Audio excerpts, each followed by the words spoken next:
Supplication after ablution.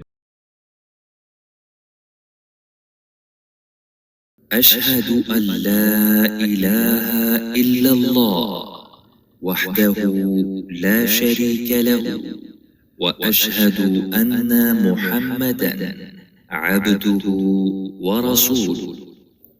I bear witness that none has the right to be worshipped but Allah alone, who has no partner, and I bear witness that Muhammad is his slave and his messenger.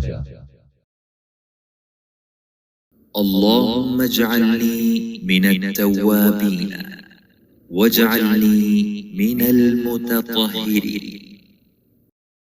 O Allah, make me among those who turn to you in repentance, and make me among those who are purified.